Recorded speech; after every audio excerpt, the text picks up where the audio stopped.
We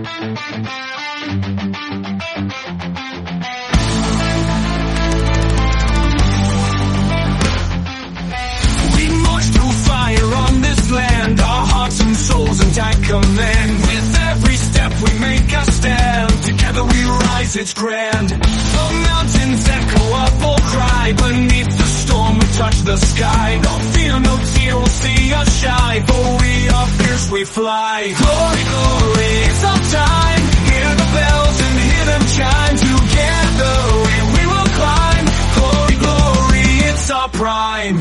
Bienvenidos a todos y todas, soy David Gómez y esto es Ciclismo de ayer y de hoy, un podcast que habla de ciclismo sin filtros. Siempre se dice que la Milán-San Remo es la carrera más complicada de ganar. Supongo que eso se aplicará a todos los corredores menos a Eddy Merckx, que la ganó el 70% de las veces que la disputó. En concreto la disputó 10 veces y la ganó 7. Tenía ganas de repasar todas las ediciones que disputó el gran corredor belga y ver de qué formas logró la victoria y quiénes eran sus rivales de la época. También sería bueno apuntar que, antes de la llegada de Eddy Merckx, un genial corredor italiano que corrió entre los años 1912 y 1933 y que además de ganar 6 Milán-San Remo, hizo 3 veces segundo y 2 veces tercero. También ganó un par de Giros de Italia y muchas otras carreras importantes. Pero antes de todo eso, me gustaría pasarme por 1965, porque la primera Milán-San Remo ganada por Eddy Merckx fue la de 1966, pero era conocido por entonces quién dominaba el panorama ciclista. Empezaremos por la segunda. En 1965 el número 1 del ranking era Rick Van Looy, uno de los mejores clasicómanos que ha dado el ciclismo, pero capaz, como en aquel 1965, de hacer tercero en la Vuelta a España, en la que se llevó 6 etapas, de las 18 que sumaría en su carrera deportiva. También consiguió la Milán-San Remo de 1958. Aquel 1965 se llevó una de las 3 París-Roubaix con las que cuenta en su palmarés y añadió 2 etapas del Tour de Francia de las 7 que conseguiría.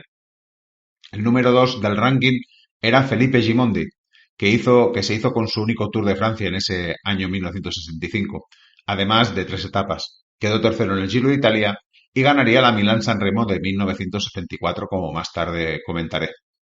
Y para acabar, el tercero del ranking de 1965 fue Jacques Anquetil, que aquel año se llevó el Criterium du Dauphiné, la París-Niza y muchas otras victorias en clásicas de un día. Curioso que un grande como él, aquel 1965, no corriera ni el Tour ni la Vuelta ni el Giro de Italia.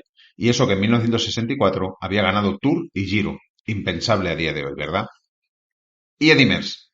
Pues en 1965 era como su primer año de profesional y ya conseguiría un par de victorias en clásicas belgas y algunos segundos, uno de ellos en el Campeonato Nacional Belga. Ocupó una plaza cercana a la posición 100 en el ranking final de aquel año. En 1966 se puede considerar su explosión. Acabó el octavo del ranking que dominó Ruud Alpic, Felipe Gimondi y Jacques Anquetil de nuevo tercero. Aquel año Merckx consiguió 14 victorias, la más importante de ellas, la Milán-San Remo, que ahora os contaré. Nos vamos entonces ya a la primera Milán-San Remo que disputó, la de 1966.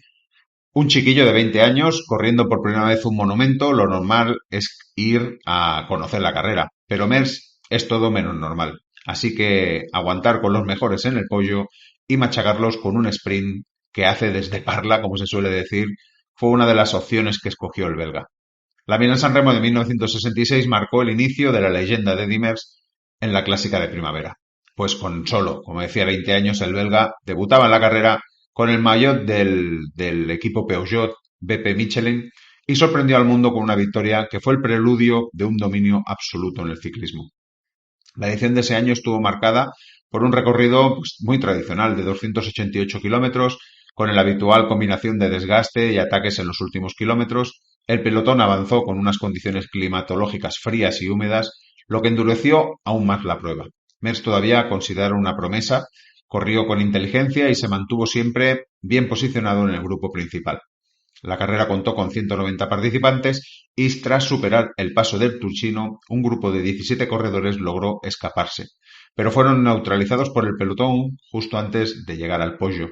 En ese punto estratégico, el francés Raymond Poulidor intentó una ofensiva en busca de su segunda victoria en la prueba, pero fue alcanzado antes de llegar a San Remo. El momento decisivo llegó en los kilómetros finales cuando un grupo de corredores llegó a Vía Roma.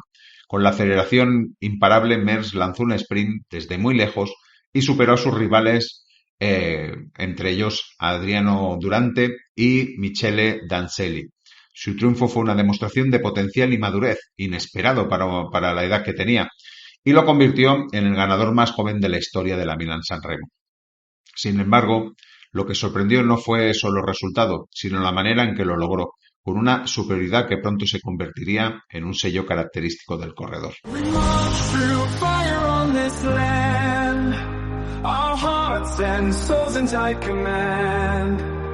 With every step we make a stand, together we rise, it's grand. Estamos ya en la Milán-San Remo de 1967 y ese año pues comenzaría a tener el respeto de sus rivales. Llegaba a la Milán-San Remo con el reto de volver a repetir triunfo en una carrera tan difícil como lo es la Clásica de Primavera. Pero él era Merckx y los retos los superaba ganando.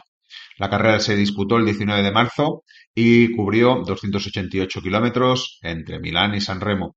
La acción decisiva se produjo a 50 kilómetros de meta, cuando un grupo de 20 corredores, incluyendo a destacados ciclistas italianos como Felipe Gimondi, Dino Zandegu y Gianni Motta y Franco Vitosi, junto al defensor del título Eddy Merckx, se escaparon del pelotón principal. A 20 kilómetros de la llegada, Merckx lanzó un ataque en solitario, pero fue alcanzado por Gianni Motta y pasaron juntos el Poggio antes los intentos del belga por dejarlo de rueda. Tras el descenso del Poggio, se unió al dúo Franco Vitosi y Felipe Gimondi, formando un cuarteto que se disputaría la victoria al final en Vía Roma. Merckx demostró su superioridad de nuevo al imponerse claramente en el sprint final, consiguiendo así su segunda Milán-San Remo y además consecutiva. La Milán-San Remo de 1968 se inició con el reto otra vez de repetir triunfo, pero estamos hablando de la San Remo y de lo imprevisible que puede ser las carreras de un día y más una como esta. Y no pudo lograr el triunfo, sufrió un duro marcaje y esta vez no tuvo la fuerza para escapar de él. Un grupo de 8 corredores llegaron con unos segundos por delante del grupo del belga, que acabaría en la posición número 31. El ganador de aquella edición fue Rudi Altig, pero la derrota no le pasó factura a Merckx, pues ese año se llevaría su primer Giro de Italia. La Milán-San Remo de 1969 se celebró el 19 de marzo y fue la edición número 60 de esta clásica italiana. En esta ocasión, el belga Eddy Merckx, con el equipo Faema, se alzó con la victoria, logrando así su tercera conquista en esta competición y con otro modus operandi, como veremos. El recorrido, el clásico 288 kilómetros entre Milán y San Remo, hubo una escapada muy peligrosa que parecía que se podía hacer con la carrera, pero lo cazaron llegando al Poggio. Raimon Pulidor coronó el primero, pero Merckx estaba tras él y se le tiró a tumba abierta en la vertiginosa bajada del Poggio para llegar en solitaria meta con 12 segundos de ventaja sobre un debutante nada más y nada menos que Roger de Vlaeminck. El Milán-San Remo de 1970 se celebró el 19 de marzo, como es habitual de ese año, era la edición número 61, y en esta ocasión el italiano Michele Danzelli, el equipo Molteni, se alzó con la victoria al llegar en solitario a la meta de San Remo. Este triunfo rompió una sequía de 17 años sin victorias italianas en la prueba, desde que Loreto Petrucci ganara en 1953. Danzelli ya era un corredor conocido por ser especialista en pruebas de un día. Tenía la Flecha Valona, por ejemplo, de 1966 y había ganado varias etapas del Giro de Italia. El podio lo completaron el neerlandés Gerben Kartens, seguido del belga Eric Lehmann, en tercera posición. ¿Y Merckx? ¿Qué pasó con Merckx? Poco pudo hacer, pues en esa edición llegó la escapada con casi 2 minutos de ventaja y lo que sí ganó es el sprint del grupo para terminar en la octava posición. La Milán-San Remo de 1971 se disputaría, como no, el 19 de marzo y estuvo marcada por condiciones climáticas adversas, lo que aumentó significativamente la dureza de la prueba. Ese día Eddy Merckx competía con el equipo Molteni, conocido por su fortaleza y estrategia en carrera. La carrera se desarrolló bajo una intensa lluvia y bajas temperaturas, factores que provocaron numerosos abandonos, reduciendo el pelotón a solo 47 ciclistas al final de la jornada. La exigencia de las condiciones climáticas hizo que, al llegar al ascenso del Poggio, solo un pequeño grupo de corredores se mantuviera en la lucha. Entre ellos se encontraban figuras destacadas como Felipe Gimondi, Gianni Motta, Gösta Petersen y Claudio Michelotto. además de 3 miembros del equipo del Molteni, del de Eddy Merckx, claro, Eddy Merckx, Joffers Sprunch y George Van der Berger. Durante la subida al podio, Merckx lanzó un ataque decisivo que dejó atrás a sus competidores, demostrando una vez más su excepcional capacidad en terrenos exigentes. Coronó el ascenso en solitario y en el descenso hacia San Remo amplió su ventaja, llegando a la meta con una diferencia de 30 segundos sobre el grupo de perseguidores. Ese margen representó su mayor diferencia obtenida en sus victorias en la Milán-San Remo hasta ese momento. Ese triunfo también significó la cuarta victoria de Merckx en la Milán-San Remo, consolidando aún más su estatus como uno de los ciclistas más dominadores de la historia. La capacidad de Merckx para imponerse en condiciones tan adversas y su estrategia impecable durante la carrera, reforzando su apodo del caníbal, reflejando su insaciable hambre de victoria y su dominio absoluto en el ciclismo de la época.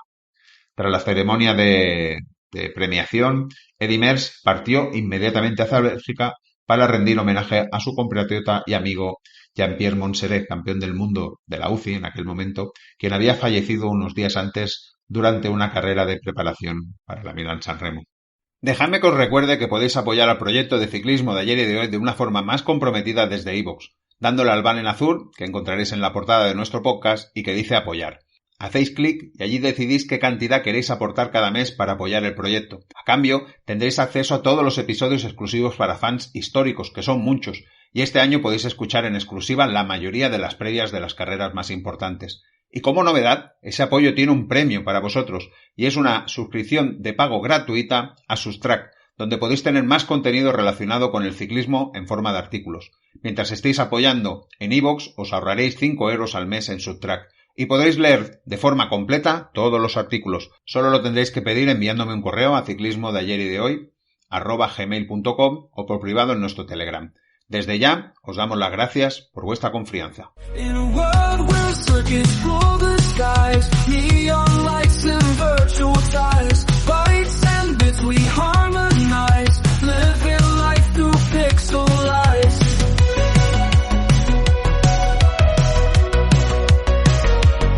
Milán-San Remo de 1972, parecía que Eddy Merckx en ese 72 era más humano, pues hacía 2 años que no había perdido una vuelta por etapas y lo había hecho en ese año en 2 ocasiones, en el Giro de Cerdeña, donde ganó Mariano Basso, y en la París-Niza, donde ganó Raymond Poulidor. Por eso los corredores como Verbeeken, De Blaming, Mota, Danzelli o Gimondi pensaron que en esa Milán-San Remo podría suceder lo mismo y que sería un año en el que el belga no ganaría. Eddy Merckx iba vestido con el maillot de campeón del mundo y no dejaría dudas sobre quién era el mejor de la prueba. Celebrada de nuevo el 19 de marzo, la carrera se desarrolló, como no, sobre 288 kilómetros entre Milán y San Remo, y durante el ascenso al podio Merckx lanzó un ataque decisivo que le permitió distanciarse de sus rivales. Mantuvo su ventaja en el descenso y llegó en solitario a la meta de San Remo. Gianni Motta y Mariano Basso completaron el podio, llegando a 9 segundos del corredor. Al cruzar la línea de meta, Merckx levantó la mano mostrando 5 dedos, simbolizando sus 5 victorias en la Milán-San Remo.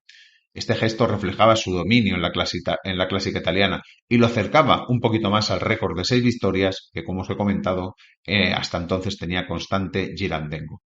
Milán-San Remo de 1973 no corrió la prueba, cosa que aprovechó Roger De Blaming para hacerse con su primera clásica de primavera. Aquel año Merckx apostó por correr la Semana Catalana, en la que quedó segundo por detrás de Luis Ocaña, que ese año se llevaría el Tour de Francia. Y menudos recuerdos los de la prueba catalana, donde se batían, pues ya lo veis, 2 grandes corredores de la época de grandes vueltas y que por desgracia ahora ya no se celebra.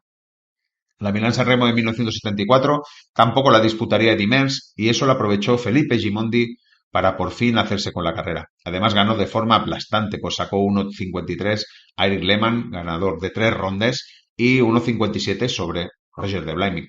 Ese año Merckx quiso hacer un calendario como el que siempre hacía, corriendo primero la París-Niza, donde acabó tercero, ganó Joe Zoetemelk, pero enfermó, cogió una bronquitis y no pudo correr la Milán-San Remo. Días después volvió a correr la Semana Catalana, en la que volvió a quedar segundo detrás de nuevo, Joe Zoetemelk. La Milán-San Remo de 1975 se celebró, como no, el 19 de marzo, y de nuevo Eddy Merckx vistiendo el maillot arcoiris de campeón del mundo, con el que pudo conseguir la victoria, sumando así su 6ª primavera e igualando con Girandengo como corredor con más victorias en la prueba. carrera sobre 288 kilómetros entre Milán y San Remo, se caracterizó por un ritmo elevado y condiciones exigentes. La carrera fue un poco atípica, pues no hubo ataques en el podio. Fue solo a 4 kilómetros del final cuando Conti, Sibele, Francesco Moser y Brugger atacaron dejando a rueda durante unos segundos a Merckx, pero el belga se exprimió al máximo en lo que quedaba de bajada para enlazar. Los 5 se jugaron la carrera del sprint y Merckx ganó de forma ajustada contra Francesco Moser. Media rueda les separó. Un Merckx que comenzaba a ser conocido, pues el año anterior había ganado ya 9 pruebas de un día. Guy Sibele completó el podio en la tercera posición. Ese año Merckx también se llevaría el Tour de Flandes, la Lieja-Bastogne-Lieja y la Amstel-Gold Race, y no se llevó la Roubaix, donde quedó segundo, por los pinchazos y por tener al mejor rival que ha tenido nunca en la Pascale, Roger de Blamey. Además logró por fin la victoria en la Semana Catalana, que aún no tenía en su colección, superando, como no, al español Luis Ocaña. La Milán-San Remo de 1976, Eddy Merckx parecía que estaba llegando ya a su final, derrotado en el Tour de Francia de 1975 a manos de Bernat Thévenet, parecía más vulnerable, pero le quedaba una actuación más para convertirse en la leyenda de la carrera. La carrera se disputó el 19 de marzo y se disputaron 288 kilómetros entre Milán y San Remo. Se caracterizó por un ritmo intenso y múltiples intentos de fuga. Después del ascenso al Capo Berta, un grupo de aproximadamente 15 corredores se destacó del pelotón principal. Entre ellos se encontraba Merckx, quien, demostrando su instinto competitivo, lanzó un ataque decisivo durante la subida al podio. Algunas crónicas dicen que lo intentó hasta en 5 ocasiones. Solo su compatriota Jean-Luc Van den Broek logró alcanzarlo en el descenso hacia San Remo. Sin embargo, en el sprint final de vía Roma, Merckx se impuso con autoridad. Posteriormente, Van den Broek fue descalificado tras dar positivo en un control antidopaje por consumo de anfetaminas, lo que provocó que el italiano Vladimiro Panizza acabara segundo de aquella carrera a 28 segundos de Merckx y el francés Michel Eragonen acabara tercero a 31 segundos. Era la 7ª victoria de Eddy Merckx en la clásica italiana y ahora sí estaba en lo más alto del podio de los corredores con más victorias en esa prueba.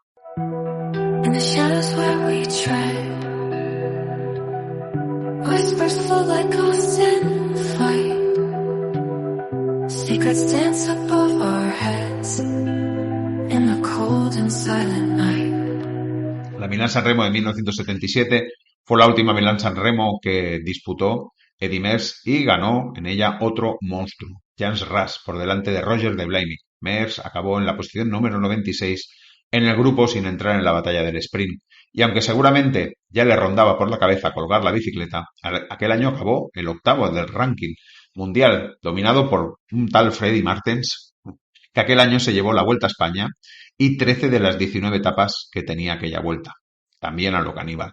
Y se retiró del Giro, Martens, cuando llevaba ganadas 7 de las 11 etapas disputadas. Una burrada, la verdad.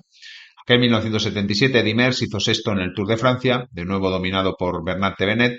Fue su peor resultado en la prueba francesa. Y también en 1977 Eddy Merckx lograría sus 4 últimas victorias de las 286 que atesoraba.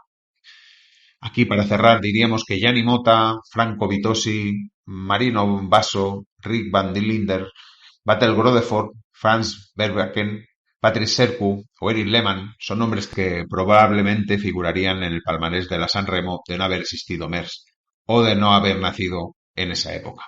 La verdad es que yo creo que hay muchísimos en esa colección durante todas las pruebas que ha disputado el belga, y aquí tenemos una demostración más de ese dominio tan aplastante que tenía el corredor belga. Espero que os haya gustado, espero que lo hayáis disfrutado, espero que lo hayáis recordado y nada, ya lo sabéis, si os ha gustado se agradece que dejéis el like. Nada más, espero que tengamos una muy feliz Milán-San Remo, sed felices, disfrutad del ciclismo. Chao, chao.